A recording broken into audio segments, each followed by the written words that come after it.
সুধী গুণীজন, প্রণাম, নমস্কার ও আন্তরিক অভিনন্দন। কিছু কথা। মৃত্যু পরে শ্রাদ্ধ, দান ও শান্তি।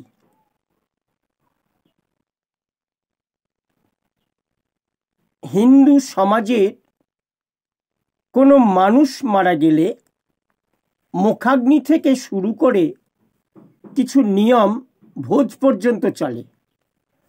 মৃত্যু পরে মুখাগ্নি, বেনাগাছ পোতা, আতপ চাল, কলা চটকিয়ে গাছের গোড়ায় দেতা। মাসের মধ্যে 4 দিনে, 10 দিনে কিংবা 15 দিনে মাথার চুল ন্যাড়া করে ঘাট ছাড়ে নতুন বস্ত্র পরিধানে।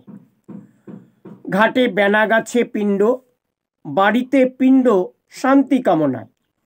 সোনা চাঁদি কাঁসা পিতল দ্রব্যাদি খাট বিছানায়। মৃতজনের আত্মার শান্তির সাথে পারিবারিক শান্তি হবে। কোনো দ্রব্য কম পড়িলে শ্রাদ্ধ শান্তি অপূর্ণ রহিবে। মৃতজনের নামে সবকিছু উৎসর্গ করার পরে শ্রাদ্ধ শেষে সব দ্রব্যাদি পুরোহিত ব্যাগেতে নেয় ভরে। শ্রাদ্ধের মূল মন্ত্র হল দানং দদাতি ব্রাহ্মণায় নমঃ। পান সুপারি দ্রব্যাদি দানং দদাতি শূদ্রবস্য জনঃ। ব্রাহ্মণ, ক্ষত্রিয়, বৈশ্য, শূদ্র হিন্দু ধর্মের জাতিভেদ। এই চতুর্বর্ণের কথা লেখা আছে পুরাণ শাস্ত্র বেদ। মৃত্যুর পরে শ্রাদ্ধ শান্তির জন্য যতই কিছুই দান,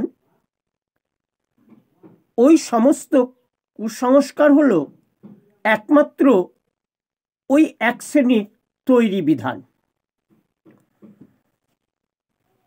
আবার 45 দিনে কিংবা বৎসরান্তে করতে হবে বাৎসরিক অনুষ্ঠান। তখনও পুরোহিত দ্বারা নানান দ্রব্য সাথে হবে পিণ্ডদান।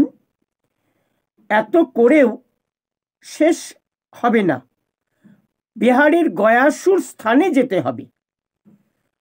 পিণ্ডদান পরে বাড়ির মঙ্গল শান্তির সাথে নাকি মৃতজন চির মুক্তি পাবে।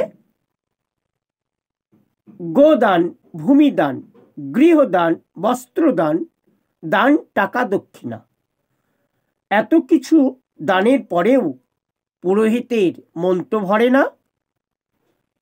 এ সমস্তই হলো কুসংস্কার। করতে হবে ত্যাগ।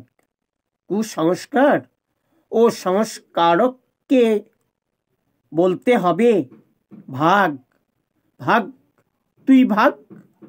নমস্কার।